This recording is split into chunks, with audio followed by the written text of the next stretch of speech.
Hi, Celebrity Josh here. You're about to watch what I recorded as my first podcast. It was supposed to be my first audio podcast to go on iTunes, and I recorded it a few months ago, and I haven't posted it yet because I wanted to record a little intro first to explain why it might sound a bit awkward. So what happened was I was talking to this guy on LinkedIn, and he said that he would like to come and be my first podcast guest. He actually has his own podcast called No Sleep Til Sudbury, and he came over at the allotted time, and literally like 2 minutes before he showed up, I was like, oh my gosh, I just realized I don't know how to have two microphones set up on my GarageBand. I've only recorded with one microphone on my voice acting. So he got here and I was still trying to figure it out, and he was standing right here, and he's very, very tall. So I'm like, do you mind if I just like, it takes some time to figure out how to set up the two mics? And I don't remember the exact phrasing, but he was kind of like, no. So he was very imposing, and I'm like, oh.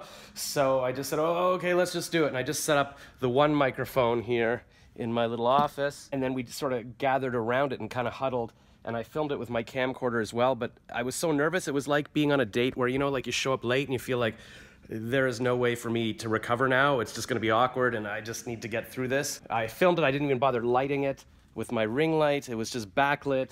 And we just huddled around this, and I looked afterwards, and I had tried to adjust the levels, but it looked like it was getting too loud at some points. It was going to be scratchy. But anyways, that's why the discussion that you're about to hear probably sounds a bit awkward, especially at the beginning. I think we warmed up towards the end. Okay, I actually uploaded the interview yesterday, and then last night I realized I gotta add one more thing. I just want to make it clear that Brent was right in not wanting to wait, because after the interview, I called Apple support, and the guy's like, yeah, there's no way to use two microphones in GarageBand. And I was like, oh, okay, I guess I did it right then. But then I went to the Apple store, and I took a little workshop, and a guy showed me how to set up two microphones, but it was very complicated, and I probably have to go back there now for a refresher, because I don't even remember how to do it. So my point is, I never would have figured it out on my own, and Brent was right to say, no, let's just do this. So thank you, Brent, and here is the interview. All right. Oh, sorry, yeah, I guess we can just move this, because I have to figure out how to make that we're work. just both using that. Yeah. Okay. I mean, I could spend 5 minutes trying to figure it out, but No, it's fine. Yeah, okay. All right. So we're here with Brent Jensen, author, podcaster, multi-talented person, and this is my first podcast. Thank you for coming. Sorry, it's a bit disorganized. I haven't figured out how to use a second microphone yet, but was your first podcast? Well, I'm sure you're more organized than me. There's always challenges. Oh. Always challenges. So your podcast is called... It's called No Sleep Til Sudbury. Right? Yeah. And it's about music, I guess? Yeah, it's an extension of my latest book, which is called All My Favorite People Are Broken. And basically what the book was about those special songs that kind of, make your skin vibrate, those ones over the course of your life that have a special meaning to you. Mm-hmm. And so basically, in a nutshell, the book was about the investigation of the how and the why of that.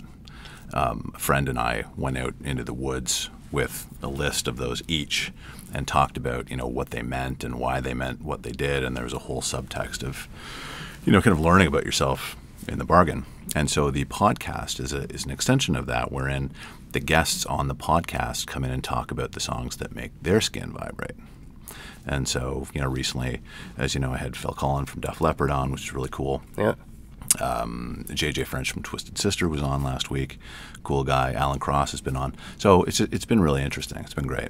And how do you get the guests? Like, were you a known commodity before you started the podcast, or? A little bit. So some people had read the book or read one of my books, and I'd reached out to them, or I'd had a previous relationship with them, and yeah, it just worked out from there. Wow. So you wrote these books. Like, what were you doing before you were writing? Were you working in radio or music, or?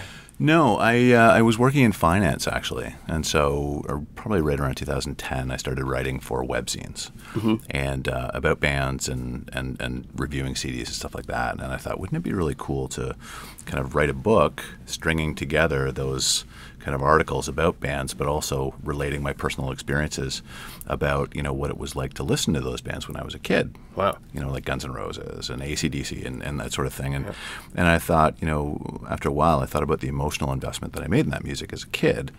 And I thought that it would be cool to, talk about how the music felt as opposed to how it sounded or looked as a kid in a small town. I grew up in a place called Espanola, way up north in the 80s, and so the book is about that.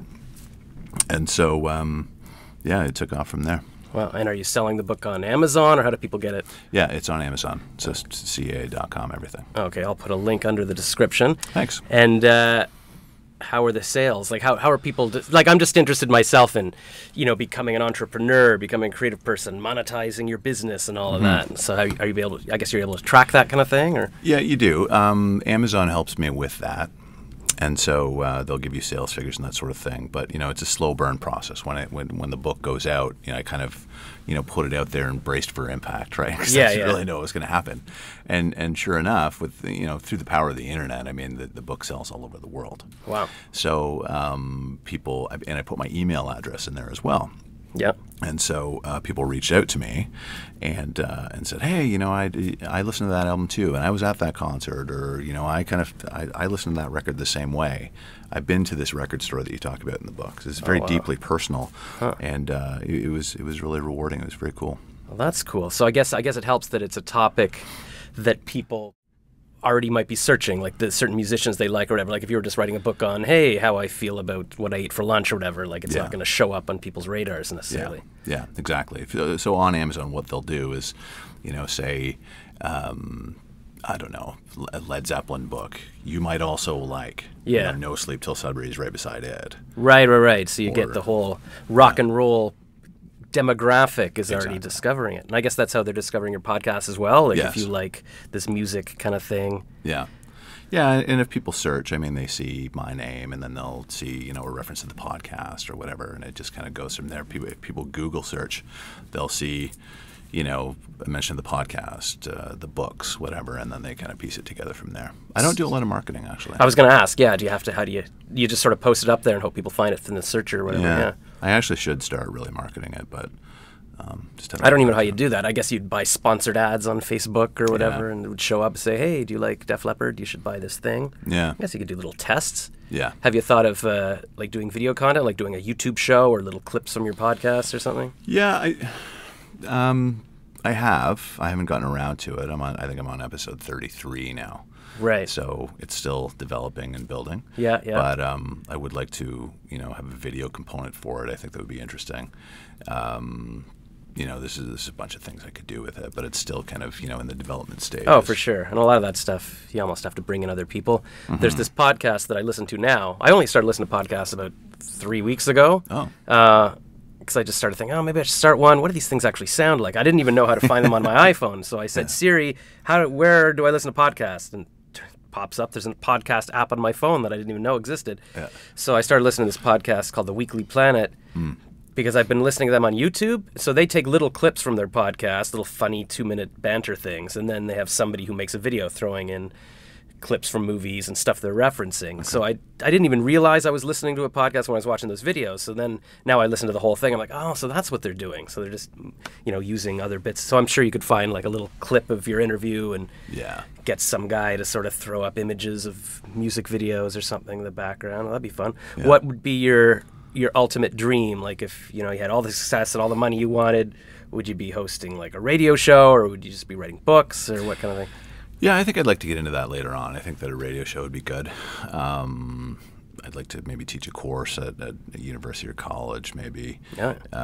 It's limitless. I mean, I've learned in the short time that I've been doing this that there are all sorts of opportunities to do. I'm getting into corporate speaking now. Oh, wow. Well, I was in finance for a long time. So are you speaking corporately about finance or music? Are you combining the two? Combining the two. Oh, that's smart. So lessons you can learn in the business world from music. Yeah. So basically, we talk about building solid, lasting brands through developing meaningful connections. That sounds like a lot of buzzwords, but basically what it means is, for example, me writing the book. I kind of identified the brand. I believed in the brand and I pushed it through. The brand was basically the book, right? So the book got out there. I made meaningful connections with people from New York, from California, from the UK, and so forth. Right. And so I talk about that and lessons that I'd learned along the way that can be applied to business. And then I also reference a number of musicians. So we talk about people like, Justin Timberlake. How did he, successfully grow his brand? He diversified it. Right. How did David Hasselhoff very unsuccessfully diversify his brand, right? And stuff like that. So it's entertaining. It's a fun talk, and I'm getting into delivering it at marketing conferences and that sort of thing. That's smart, because then you can, people will say, hey, that was a good talk. I want to listen to the podcast. I want to buy the book. Yeah. So it's building your brand. Yeah, that's very cool. Yeah. I had a friend in high school whose dad is a psychology professor, but he gives talks at firms about, just psychological types of things. And he says sometimes, like, he'll get called to a law firm, and then they'll say, come back next year. And he'll be like, okay, I got another speech. Like, no, I'll do the other one. We like the same one. He just does it over again. Yeah, so he just does it over again. And I think a lot of it, maybe the people aren't necessarily learning. Like, it's a little inspirational for a minute, and then they forget it. But it's just kind of the entertainment of it. It's like, oh, we've got an interesting speaker. Yeah. So that's kind of a fun idea. I think that's where, a lot of people keep asking me, well, how can I make money on YouTube and all this? And you have to do what you're doing, create your own thing where people are hiring you to come give a speech. Or, yes. That's why even bands have to tour now. You're not making much right. money off the downloads. It's exactly. U2 comes and fills the stadiums for $100 a pop or whatever. That's true. Exactly right. To continue the music analogy.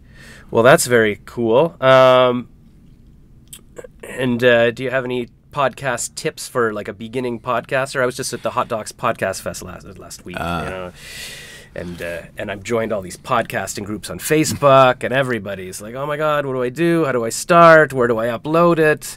Yeah. What should it be about?" It's relatively. I started from nothing, Josh, scratch, and I think that one of my friends actually said, "How come you're not doing a podcast?" And I said, "I don't know. I didn't really, it didn't really occur to me that." He's like, well, "Why wouldn't you?" Right. Right. And so the more I looked into it, the more that made sense. And I went on the internet, and basically, it's as simple as a Google search. Right. How do you podcast? Right? How do you podcast? Yeah. Literally, like how do you start it up? And it's extremely helpful.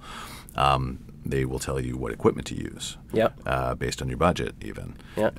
They will get into the granularity of, microphones and all sorts of things. Yeah. So, it's as easy as just going on Google, but also just, take your time to do a lot of research. Right. And don't cheap out. I've seen you've got some good microphones here. Yeah, like I've had these. Since we're talking about mics and stuff, I've got what are these AKG Perceptions. So I got these like 10 years ago for my voice acting.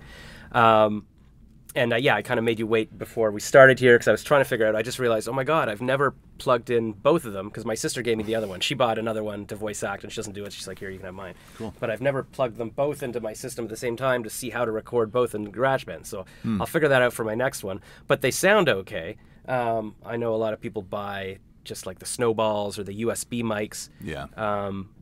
And for my voice acting, I found that it just doesn't give you the resonance. You need sort of a, what do you call these things? XLR mics that go into a thing. Exactly. For voice. I'm sure for podcasting it's fine to just speak into whatever. Yeah. As long as it's not too echoey, not too noisy in the background. So technical stuff, yeah. And then I guess after that, it's the how do you get it up on iTunes? Are you on iTunes and Google Play and Stitcher, like all these things? But a company called Libsyn will do that for you. Oh, so that's kind of automatic, yeah? Yeah, so two things. So Libsyn basically hosts your content for you. Yeah. And they are connected to WordPress, which you set up your website identity with. Okay, so do you have to have a website? It helps. Okay, so I do, Yeah. So and then there's plugins like Blueberry and that sort of thing. So what happens basically is I will record mine through an audio interface. Like I use a Zoom H4n. Okay, so that's like the little recorder you carry around, and it's great because it's about this big, like an iPhone. Yeah. Yeah. So I'm going to be going to New York in a week, and I'm going to bring that with me. Perfect. I'll probably just use it. Yeah, just stick it in people's face. It's that good. Yeah. Well, you just put it right here and. Oh, okay, great. So I do I do the recording through that, and then I use Skype most times. Right, it's just easiest that way. Right, because that's how you talk to the Def Leppard guy. Yeah, right. And he was in California. And is there a specific? How do you record over Skype? Like you've got your setup. Like you Skype call him, and what are you recording the audio on? The audio interface is plugged. So there's two mics that come out of it. Yeah. So one mic goes into the computer. So he's got his own track. Right. And then I've got my own mic. Yeah. That goes into the audio interface as well. So there's two outputs basically. So you're speaking in his mic, into your mic, and then it's coming out of the Skype. Yeah. And did you need special software to record the Skype, or is this somehow knows? No. No, it just basically I record through that audio interface. So literally, it's hooked up. So one input for the computer, Yeah. one input for me. Yeah. And so there's 2 tracks in essence. And Right. so I capture it there. I feed the WAV file back into the computer, and then Audacity is the editing software that I use. And is the WAV file 2 tracks, or is it all one sort of mixed thing? It's 2, and then you can edit, and then you mix down as one complete track. Because you've got, like, I have an intro and an outro music as well. So Yeah. I have that on top of it, so you've got 4 tracks. Right. Then you mix everything down to one single track. Yeah. You make one WAV file of it. You put it in iTunes Yeah. to make it an MP3. Yeah. And then you take that MP3 and you load that into Libsyn. And then Libsyn sends it to iTunes, Stitcher, everywhere that you can see. Oh, okay. I was worried about that because a lot of people are saying, "Oh, yeah, you got to go to the Stitcher then and upload." I'm like, this would take forever going. It's actually everything. really quite easy once you get the hang of it. Yeah, I figure it has to be because everybody's doing it. Everybody's done it. Yeah. Like all this stuff where I see 12-year-olds doing it, I'm like, there's gotta be a way. They're not making this like brain surgery to stick out a file to people. I just got to keep doing it and get used to it. Yeah, it's daunting at the beginning, but I mean, you just have to stick with it. It's like anything. But that's good that there's a bit of dauntingness because otherwise everyone would be doing it. Exactly. Now just almost everyone is doing it. Almost everyone. And do you ever do? Have you been on other podcasts? Like, is there a podcast community that you sort of cross-pollinate? Yeah, I've been on a couple others since I started mine, and LinkedIn is great for that too because you'll make contacts through them as you. That's how I met you. Connected. Yeah. And so they'll say, "Why don't you come on my podcast?" And it's like, "I'll do yours if you do mine." Yeah. Yeah. A lot of YouTubers do that as well, and Yeah. I mean, it's great 'cause you sort of expand your audience immediately, kind of thing. And it's the same way with the guests. Like if they suddenly guest shares it on their social media, now you're talking to all their people. Exactly. Did you struggle with coming up with a name for the show? Because what I'm struggling with is both coming up with a name for myself. Yeah. Because you've got a good name, Brent Jensen. It's like easy to spell. Like if I say Brent Jensen, you can find it. Yeah. Although I don't know why the security girl, when she called me to let you up, she's like, "I've got Rackless to come up," and I'm like, "That's my last name." So unless there's some evil clone that's showing up, it's probably you. So I took the chance. But, did you ever think of making it like the Brent Jensen Show? Because I was thinking, like, should this show called be the Josh Rackless Show? But then there's WTF with Mark Maron, so you have a catchy name. I guess it depends. Like, because yours is sort of, it's about a specific topic. It's about music. It's not just like Brent's random thoughts on everything. Yeah. No, it's called No Sleep Till Sudbury because that's the name of my first book. Okay. So I thought that would be, a good thing in terms of internet searches. Yeah, right? yeah. Oh, that's true. So it's basically called No Sleep Till Sudbury with Brent Jensen. So you've got both things there. Yeah, so I could be neurotic interviews with Josh Rackless if I wanted. That's right. Whatever it is. I keep trying to come up with like a good stage name for myself. Yeah. Like, I don't know. What about, what was that? I looked at the one that you had. Is it Celebrity Josh? Celebrity Josh, yeah. The way I came up with that, it was maybe like 8 years ago or something. Mm-hmm. I was working at Leo Burnett Advertising, and I was making my little web videos and stuff. So the creative director said, "Hey, we've got this other team working on Orville Redenbacher popcorn. They've got a new popcorn called Select White, and we want to get like celebrities to try it. Like maybe you could make web videos where you're going around like a celebrity hunter or something." Right. So I was like, okay, so I should start a YouTube page for this, and I looked up celebrity hunters taken, the celebrity hunter. Any variation of that was taken. Yeah. And then I guess I had this epiphany that, Crocodile Dundee hunts crocodiles, so his name is Crocodile Dundee. And I'm Josh, I'm hunting celebrities, so I should be Celebrity Josh. And that kind of worked out. Yeah. So I've got the YouTube and I've got the Twitter. What annoys me is that this guy on Instagram has Celebrity Josh. It's this little African-American kid. He's got one photo that was posted 4 years ago and nothing since. And I keep messaging and I'm like, "Hey, can I have this?" And there's no response. It's, who knows, maybe a fake account. But it just annoys me. Like, I want to own the @ for everything. Yeah. But you don't have to worry about that. I've got the celebrityjosh.com. But the other thing that annoys me is that Josh is just such a common name. Like, every time I see another Josh, I'm like, ugh, I feel it in my stomach. I'm like, "Hey, you're not Josh, I'm Josh." Like, I don't know why that bothers me. Like, Jennifer Lawrence is fine with her name, and she's, like, super famous, and her name's Jennifer. I've dated, like, 100 Jennifers. There you go. So I don't know why it bothers me. But I think I should use Celebrity Josh for now, because at least it's easy to spell. Like, if I say it, you can look it up, right? Well, you've already built up a bit of a following with it. A little bit, right? Yeah. And I was talking to this guy who runs Arctic Printing, And he was like, yeah, we'll make you some logos. I like Celebrity Josh. I can't say Josh Rackless. He's Israeli. He's like, I don't know how to say your name. I'm like, but I'm Jewish too. Like, whatever. But he's like, it's kind of better that there's lots of Joshes because then it's like, you've got the celebrityjosh.com. So it was more of a coup rather than, you know, some bizarre names. I'm like, all right, I figure I'll stick with that. Because my other ideas were like Dream Soda. Dream Soda. Which is like cream soda, but dream soda. I like that. Because then when I have kids, I can name each of them something with the last name soda. Like there'd be strawberry soda and root beer soda or something. I thought that'd be Frank fun. Soda. Frank Soda? Frank Soda. Yeah. What does that mean? He's a musician. Oh, there is a Frank Soda? Mm-hmm. Yeah, so all right, so screw that. And I also the Dream Soda spelled properly is taken, like it's some band or a cafe, so I have to spell it DREEM. And Dream with 2 E's is the name of a company that makes a sleep band that helps your sleep. So I mean everything's kind of taken. Yeah. So maybe I'll just stick with Celebrity Josh for now, just because I've got it. Because I discovered this rapper Princess Nokia on Instagram recently. Princess Nokia. Yeah. So they were. I don't know. It was just like videos you might like, and she was every time she gets heckled or something, she attacks people in the audience. They're like, "Yeah, go girl." But I looked her up. How did she come up with this name? And she's had a few names. She was Wavy Spice, and her real name is Destiny something like Fagawe or something. So she was Destiny for a bit. So now she's got a third name, and P Diddy's had like 100 versions of his name, right? Yeah. So well, I can go. Prince. I guess that's true. Just use a symbol.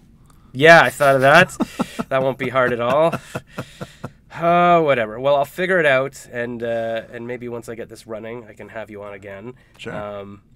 And how? Oh yeah. So just I guess finally, how long do you ever set a time for your podcasts, or you're like, I don't know. I do. You know, I try to keep it to 30 minutes. I seldom does because you just get talking. Yeah, right? you can ramble on forever. So the basic rule is that I'll say to people, you know, give me 5 songs. It used to be 10, and it went past an hour, and I mean, it was a little bit too long for me. So I wanted to keep it to like 30, 40 minutes. Yeah, it's a good job. And so I said, 5 to 7 songs, because it's hard for people to, you think about your songs. Yeah. And all the songs that really kind of mean something to you. It's hard to limit down to 5. Oh, for sure. Right. Yeah. So I said, 7. 7's good. Yeah, split the difference. But Lucky 7. So 7 of, and then maybe I'll get them on and we talk about 7 more because people have so many. I mean, in my book, I had like 89 or something crazy like that. So it's hard to just have 5 or 7. But do you play the songs on the show? No, for copyright reasons. It's tough. Yeah. That's why I try to avoid putting anything in my YouTube videos. I don't want to get demonetized. Yeah. If you like the song, you can go listen to it on your own.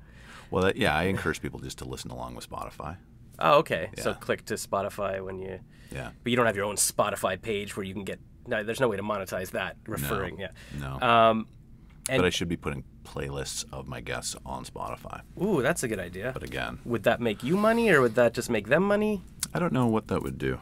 There's something now. I should talk to Spotify about that. Yeah, because I've been seeing Superwoman Lily Singh posting on her Instagram this week about, hey, check out my Apple Music playlists.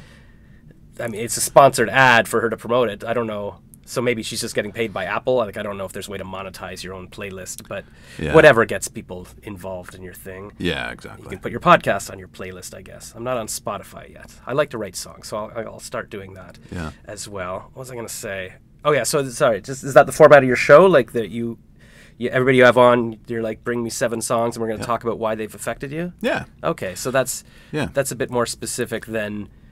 I guess it seems like what Mark Maron does is he just gets people in and he just randomly talks, and just anything. He'll have have you heard of him? No. Okay, he's a very famous podcaster. I guess he's in his 50s now. He was a comedian, and then when he turned 45, he started doing a podcast in his garage, just interviewing comedian friends. But recently he had like Obama in his garage when he was president. Like he's that level. People will come to him, and he'll sit down with Amy Schumer or Bruce Springsteen or whoever, and just talks to them for like an hour and a half. And then he was just on Jimmy Fallon this week promoting his book, which is sort of little clips from his podcast. But that's sort of seems to be what he does. He just sort of has these long rambling conversations, which I guess works if you're talking to like the top people in the world and you're sort of a known thing. But what I've been reading is that you should have some kind of structure so people like know how to follow, or they know what to look forward to the interview or something. Yeah, I definitely have that, and I did read that same thing.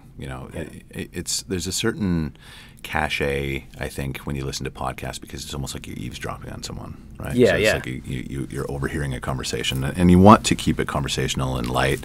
In terms of that kind of structure, I don't have a lot, but I keep it to 5 songs, and if sometimes people get really into it, and they kind of veer off, so I try to bring it back, right, and go to the next song. But are you ever tempted to say, you know what, this conversation's going well, let's screw the format and just keep talking? Yeah. I mean, I've got, like I said, 30, 40 minutes is as long as I want to go, but I've got one that's over an hour, just because we were talking about, right, I don't know, some really interesting story about Bon Jovi or whatever it was. But it was good, so I just let it roll. And I guess that's fine, because people can always tune out if they want to, or listen to the whole thing if they want to. Yeah, or you can move ahead. And yeah. And I think, also what I was reading is if you make them podcasts too short, people don't want to have to be clicking to go to a next show. So they want to know it's a good chunk that they can listen on the way to work or whatever. Yeah. But at the same time, I guess if it's too long, it's like, people tend to drop off, and maybe they'll be like, oh, it's 2 hours, it's too daunting, I don't want to listen to, a long time. Like what I used to do when I went to the library when I was a kid, I'd look at these science fiction anthologies, and I'd flip through the index and go, okay, which are the shortest short stories? Like, they probably got a good twist of, okay, this is only a page long, so I'll read the shortest first. Yeah. That has nothing to do with this. But I guess if you see a podcast only half hour, like, okay, I could get into it, but if you see one's going to be 3 hours, you're like, I don't know. It's a big commitment. Yeah. I have a fear of commitment. Well, we've been talking for like 24 minutes. That's probably a good chunk, right? Yeah. And maybe I can, after you're gone, I can record a little intro song with my guitar. It'll be like, this is the Josh Rackless Show. If you've got a better name, let me know, kind of thing. And then I can... rhymes even. Actually, this is what... Yeah, exactly, the rhyming. And actually, that's now what I realize, that's what Mark Maron does. He'll start at the beginning, he'll sit there and go, hey, I had a bad week, whatever, and this is what's in the news, and hello to my sponsors, and anyways, so this is going to be my conversation with Brent. We had a good talk, so he sort of records it retroactively and says, listen, look forward to the, you'll find at the end it kind of gets weird, but whatever. Like he just talked to Marilyn Manson or something last week, and he's like, yeah, it got really weird, but listen to it, okay, thanks. And then he gets into it, which is interesting. Like I would think I would want to do it backwards and just do my intro before it happens, say, let's see how it goes. That's exactly what I do. Yeah, so that's probably a better way. Because I feel like I'm already done with it afterwards. I don't want to go back and now do an intro and say, this is going to be great. It's like, it's just weird. So I probably won't do that. I'll just throw this up as it is, because I think things get better as you do them. You probably look back to your first one, you're like, oh, I should have done this or that, right? Have you changed your, sort of gotten better? Yeah, there's a learning curve. I mean, you for one, you're more comfortable. Yeah. And you know what to anticipate, because in essence sometimes you're talking with strangers over the phone, so you don't know what's going to happen. I mean, they're pre-recorded, so you have the luxury of editing and that sort of thing. Yeah. But I remember the first couple, there's a learning curve. Yeah. And then also, I don't even know. I'm not on Libsyn yet. I would love to figure out how to record people on Skype, because it's fun to have people in my guest room here, but it opens up the whole world if you can Skype with someone. Yeah, I can help you with that. Okay, cool. Yeah, because I remember I was talking to, this is a few years ago before podcasts were even big, some woman I knew said, hey, Josh, you want to be on my talk blog radio show or something? And I talked on the phone, and she had this guy, Dan Frischman, calling in, who played a nerd in some 80s sitcom, maybe it was Head of the Class or something. And I'm like, wow, that's like a real celebrity. Yeah. And there could have been more than 2 or 3 people who ever listened to this show. And I'm like, well, if she got this sort of B-list celebrity on her show, then I could probably get people to talk to me. Yeah. I'm verified on Facebook. So if I could call up on Skype and you just message anyone and do it. It's a lot, and it saves you a lot of time too. You don't have to have people over and clean your apartment or whatever. So, so that'll be my next thing. Maybe, and then I can interview you over Skype. Oh my God, this is my dream. Yeah. And then, the funny story about Skype. Yeah. So Skype is, you can do a video call, as you know, right? Yeah. You can just do an audio call. Yeah. So the first time that I interviewed JJ French from Twisted Sister, it was a big deal for me, because he was on my bedroom walls as a teenager, right? So I'm like, JJ, he's a cool guy, Twisted Sister. Now, which member of the band is Dee Snider's the only one I know? Yeah, so he was the singer. Yeah. So JJ French was the guy with the Ray-Bans, the aviators. Okay, cool. He had the yellow and black But I always thought like he's the coolest looking guy. Yeah, yeah. He's like the Slash of the band. Exactly. Yeah. Exactly. Okay. So anyway, so he's on, and I'm all excited, and typically what I'll do is I'm at my house in my studio, so I don't really have to. Yeah. So I just, oftentimes I'll just be in like whatever. No, the only reason I'm dressed right now is because you were coming over. Yeah. Well, there you go. Yeah. So I had no shirt on because it was super hot that day too, and so but it's a video, it's an audio call only. I set it up that way. Yeah. Right? Yeah. So now he comes on and we make the connection on Skype, and all of a sudden, and I didn't, I've got my the webcam on, and he's on there. And I'm sitting there with no shirt on. Yeah. And he's like, we've never met. So he's like, oh, hey. What kind of call is this? Yeah. Like, I'm like, oh my God, I don't know why this is because we're called Twisted Sister, I need to make it clear. Okay, what do you think is going on? Right. So I'm panicking, right? Yeah. And yeah, it's just it was hilarious. So like I don't know how that happened. Yeah. But that's what I mean about the learning curve. Right. That's funny. So with Skype, you have to be really careful. But anyway. So did you then switch it to audio? We're like, okay, we're good. Yeah. We both were like, yeah. So we switched to audio. Well, I totally go through that now because I vlog all day in my Instagram stories now. And I'm like, it's a lot of times it is hot and I don't have a shirt on. So I'm like, hey, so it feels weird. So now I just do it. But I'm like, yeah, I post them on Facebook and my family's there. And why am I always shirtless? And then I'm afraid, okay, I'm posting on YouTube. I start applying for radio jobs. Yeah, check out my vlogs. Yeah, I'm always shirtless. Like, so I feel like first of all I should get into shape so that at least there's something to look at. I don't know, but yeah, I guess that's interesting about technology now. You always sort of have to be, all right, am I on camera in my own bedroom or whatever I'm doing, kind of thing. Yeah. Well, that's good. So all right, so gotta wear shirts, gotta be careful on Skype, and I guess that's the way to do it. Yeah, because I've been looking for other ways, like do I take calls and put the speakerphone up to my mic or whatever, but Skype seems to be the better way to... Skype is very easy to use. Okay, so... The connection you have sometimes will be a bit dodgy. Oh, right. But, by and large, it's the best way to go. Yeah, you can edit out the crap, and... I was just listening to Tim Ferriss. Do you know him? Yeah. Yeah, so he just interviewed Richard Branson recently, and cool. It sounds like he's totally, like it's over Skype or something, but but that's cool, because how often are you going to have Richard Branson into your apartment, right? It's Exactly. Not going to happen. Exactly. And then my other thing is that I'll probably, like I'm on Wi-Fi now, but if I was using Skype, I've got a cable I might plug in. Like, do you do that? Do you do like the locked in, or do you just use Wi-Fi? No, it's locked in. Yeah. Wi-Fi is... sketch. Yeah. Be careful with that. So the problem is when they were setting up my internet, when I moved in, they're like, well, do you want it in your bedroom? Do you want it in the living room? I'm like, okay, well, not the bedroom. Like, I don't need it there. I'll put it in the middle of the apartment. So now it's hooked up there, but now I've turned my second bedroom into the office. Yeah. So I've got to figure out if I can get enough cables like to make the length to come all the way in here, or I got to pay Rogers $50 apparently to activate it in my bedroom. Another woman told me, it's like, no, you can go to the outlet in your closet in the front hall there and flip the switch. I'm like, maybe. I don't know. That sounds like beyond my... I feel like when they're in there, they're always using clips and using machines going... like using sensors. But maybe they're not... Maybe that's all a front. Maybe they're just flicking a switch and they're like room 2. And I'm like, oh, really? That's what you get $50 for? Well, I guess we'll find out. Well, okay, that's 30 minutes. So that's pretty good. Yeah. I was like... 5 times longer than any time I've made love to a woman. There you go. So I'm getting good at this. This is good. And all right, well, thank you, Brent Jensen. Thank you. Is there what's the website people should go to see your stuff? So it is nosleeptilsudbury.org. Nice. Now, why.org instead of .com? .com was taken. Who has nosleeptilsudbury.com? Squatter. Oh, I hate that. I know they blocked it. Yeah. That's I never told you about the end of my my domain search thing. Okay, so I've got celebrityjosh.com, and I had joshreckless.com for years, and then I didn't have a website. I'm like, I don't need to pay for this, and I had some friend of a friend who was managing for me, and then didn't talk to him. Anyways, at some point I got a Google alert like 5 years ago now. Yeah. joshreckless.com has been posted because I've got a Google alert of my name. I'm like, what? And yeah, and what did he do? It was some guy in Indonesia who bought the domain and made this blog that was just weird. It was like home improvement stuff. But then my girlfriend at the time's like, this is kind of creepy. It's like children's bedroom furnishings. Like it's like, what the heck? You don't want your name on that. No, so I found his name and I emailed. I said, that's my name. Can I have it back? He's like, you can buy it for $3,000. I'm like, what? How about $300? He's like, no, this is my business. Screw you. And that was it. And then every year this guy renews it for some reason. Yeah.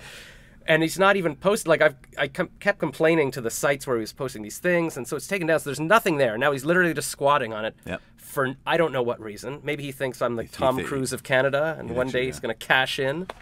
Maybe he's seen you with no shirt on. That's true. Well, I also did this thing, and my mom says I shouldn't tell people this anymore because like sometimes I run for mayor, and she's like, you can't talk about that kind of stuff. Yeah. But I thought I'd get my revenge on him. Like, okay, he's got my site. So I bought his name, and it was this long name, like Giovento, blah, blah, blah, blah, something. Okay. And so I bought that domain, like his long name, and then I made a fake, like, gay porn site, like on WordPress or something. And I was like, Giovento is Indonesia's hottest gay porn star. And then I got that Twitter name, and I started tweeting to him saying, hey, you know. And then he blocked me on Twitter, and then... yeah, it didn't seem to work. I think I emailed him and said, hey, I saw this news. I must have emailed him at some point to say, listen, we'll trade domains or something. I thought that was going to be like fight fire with fire. Yeah. Went nowhere. This guy keeps renewing it, and now I guess it's personal. Yeah. So we'll see. We'll see what happens. I've talked to lawyers. Actually, yeah, I did an hour consultation with a lawyer once who specializes in this. Yeah. Or maybe half an hour. I had to pay $100. That's why I had 1 hour in my head. It was the 100 of the money I paid. Yeah. And he was just basically like, yeah, there's nothing you can do, but it's a funny story. You should use that on your YouTube stuff. I'm like, great, thank you. All right, so we'll see. But yeah, so maybe Celebrity Josh I'll use for now, because at least I can say it on the radio and I don't have to go, it's Josh Rachlis, R-A-C-H-L-I-S. You know, it's like, what? Whatever. Anyway, all right. I'm glad I ruined the show with my disgusting story that my mom said not to tell anymore. But whatever, it's a podcast. I haven't sworn, so it's still child-friendly, this whole thing, I think. It won't be demonetized on YouTube. It's all good. All right, well, thanks. Okay, yeah, so that's how we got to this, right. So somebody's squatting on your website. So it's No Sleep Til Sudbury, TIL Sudbury.org. .org. Do not go to the .com. We don't want to give that guy any money or any incentive to hold on to it. That's right. And maybe I'll hook you up with a good lawyer sometime who can help you out. Because I guess if you trademark the name, eventually you can file a complaint. There's probably something you can do. Yeah. Actually, yeah, because I did talk to a lawyer at the podcast festival who specialized in trademark law, and I told him my little story about Indonesia, and he's like, well, is the guy's name Josh Rachlis? I'm like, no, there's no other Josh Rachlis in the world. He's like, well, legally he can't be squatting on that. You know what? I could get that for you. It'd cost you like $150 or something. So I'm like, oh, so you might have especially you've got obviously a established claim to the brand. You got books, you got podcasts, so you might be able to. I'll hook you up with this guy. We'll see what happens, and the next time you come on, you can be like, yeah, it's dot. Well, I lost the .org as well. Now it's .net or .ca or whatever nonsense. You can get anything now. .productions. Yeah. So my current domain is joshrachlis.today, because I thought that's nice in general, because I don't like .ca. It makes me feel too small. I want to be worldwide. Yeah. But everybody's like .today, and the problem with the .today is that if you type it into an email, it doesn't automatically become a link. You got to write http://joshrachlis.today. Yeah. That's not. I wouldn't even waste my time visiting that. So, all right. Well, thanks so much. And we'll talk again soon. Yeah. Bye. Do we have to shake hands on a podcast? I guess not. Are people watching? Oh, yeah. We're on video here. Okay, bye. Cool. Awesome. All right. Well, that'll be fun. Yeah. Now I got to figure out how to get this online. Do you use... so what is the GarageBand? Yeah. I mean, I can export it as a WAV or export it as a WAV. I mean, there might even be a way to... You can use Audacity if you want to edit it. Yeah, I can edit it in this. I can do everything. Oh, okay. Oh, yeah, you can through GarageBand, right? So there's probably a way to actually export it to iTunes directly. Yeah, there definitely is. I've never used it, but I'm sure. Yeah, share song to iTunes. There you go. Yeah. That can't be that easy. I mean, don't you have to submit a thing to iTunes or something? Yeah, you do. Yes. And then they have to review it. Right. And they'll let you know, like it takes like 2 days. Yeah. Well, maybe I'll type a title in and just send it and see what happens. I don't know what'll happen. Yeah. All right. Well, we'll see what happens. But like I said, like just if you have a question about it, yeah, either ask me, but also Google.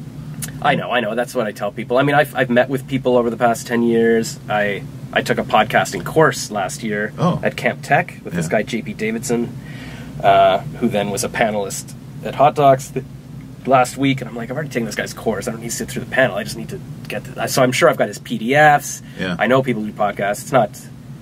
Yeah, I'm sure I just make the... Now that I've got I'll actually have an MP3. Okay, where are we sticking this? And I'll just see what happens and figure out where to put it. And I've got my little website that I can somehow link it to. Yeah. And we'll see. Oh, I got to make my little art for the thing. Yes, you do. Yeah, so I'll draw a little cartoon, and I guess you can always change it. You can just sub you can it always out. change it, yeah. Yeah, so I'll call it the Josh Rackless Show or Celebrity Josh. Maybe I'll call it Celebrity Josh with Josh Rackless. Perfect. Yeah. There you go. And that way I can say go to celebrityjosh.com, and then I've got an easy, like for promos, like codes, I can say Celebrity Josh, tell them Celebrity, right, rather than you got to type in Josh Rackless because nobody knows how to spell that kind of thing. Yeah. So. Yeah. Cool. Awesome. All right. Well, yeah. Thank you very much for having me. I appreciate it. Thank you so much for, and then yeah, next time I'll be super set up with both mics, and we'll go live on Facebook and take chats. Yeah. There it is.